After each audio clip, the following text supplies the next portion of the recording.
Assalamualaikum warahmatullahi wabarakatuh. Perkenalkan, nama saya Mas Nia. Saya selaku moderator dari kelompok 7. Rekan-rekan saya yaitu Zazkiyatun Binafsi, Nur Hidayah, Muhammad Yasir, Muhammad Faiz, dan Ahmad Fadil.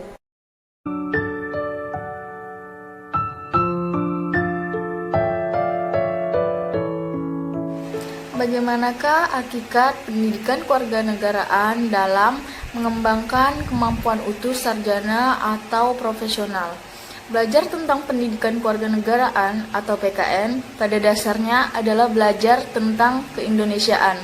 Belajar untuk menjadi manusia yang berkepribadian Indonesia, membangun rasa kebangsaan dan mencintai tanah air Indonesia.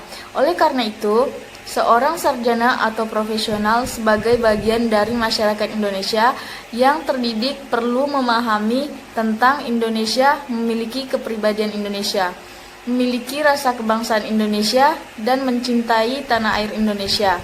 Dengan demikian, ia menjadi warga negara yang baik dan terdidik, atau smart and citizen, dalam kehidupan masyarakat, bangsa, dan negara yang demokratis.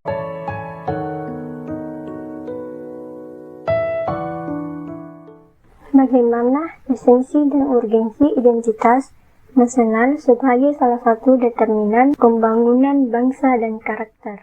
Melalui pembelajaran ini, Anda sebagai calon sarjana atau profesional diharapkan memiliki sejumlah kompetensi, yakni peduli terhadap identitas nasional sebagai salah satu determinan dalam pembangunan bangsa dan karakter, yang bersumber dari nilai-nilai Pancasila, mampu menyajikan hasil kajian konseptual dan atau empiris terkait esensi urgensi identitas nasional.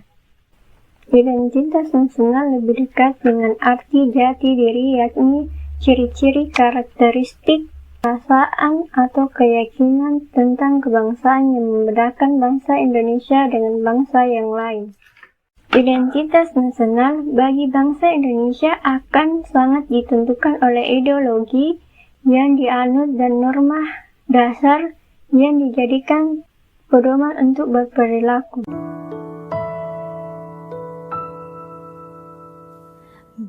Saya Nur Hidayah akan menjelaskan tentang integrasi nasional. Integrasi mempunyai pengertian suatu proses penyatuan atau pembaruan yang utuh dan bulat. Sedangkan nasional memiliki pengertian kebangsaan bersifat bangsa sendiri, meliputi suatu bangsa seperti cita-cita nasional, tarian nasional, dan identitas nasional, atau bangsa yang harus dapat menjamin terwujudnya keselarasan, keserasian, dan keseimbangan. Proses integrasi nasional harus melalui fase-fase nasional dan politik sebagai langkah penyesuaian antara perbedaan, persamaan, keinginan, dan ukuran penilaian. Faktor-faktor pada integrasi nasional. Faktor pendorongnya yaitu faktor sejarah yang menimbulkan rasa senasib dan seperjuangan, sedangkan faktor penghambatnya yaitu wilayah negara yang begitu luas, terdiri atas ribuan pulau yang dikelilingi lautan luas.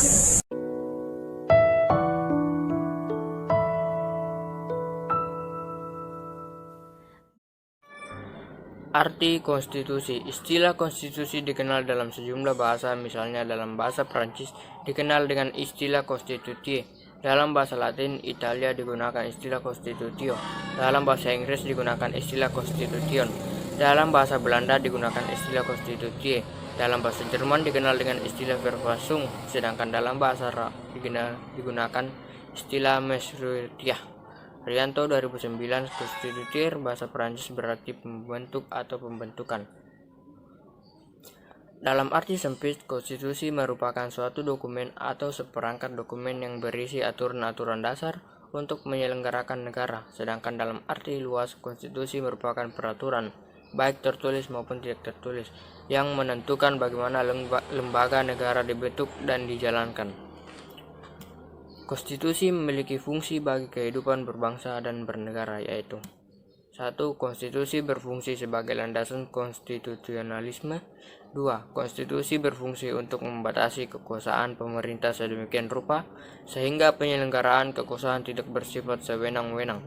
3. Konstitusi berfungsi memberi suatu rangka dasar hukum bagi perubahan masyarakat yang dicita-citakan tahap berikutnya. 4. Menjamin hak-hak asasi warga negara.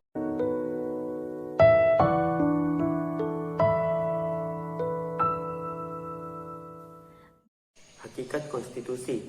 Pada dasarnya, konstitusi adalah dasar pembentukan dari suatu negara. Di dalamnya memuat peraturan-peraturan, perundang-undangan, aturan hukum, dan seterusnya, sehingga negara tersebut dapat berdaulat, bertahan, dan berjalan sebagaimana yang diamanatkan oleh konstitusi itu sendiri. Pentingnya konstitusi bagi suatu negara. Konstitusi memiliki kedudukan yang sangat penting dalam satu negara. Seperti halnya Undang-Undang Dasar 1945 di Indonesia, semua aturan kehidupan di berbangsa dan bernegara di Indonesia harus berdasar pada Undang-Undang Dasar 1945 tersebut. Undang-Undang Dasar 1945 ialah merupakan sumber dari segala sumber hukum yang berlaku di Indonesia.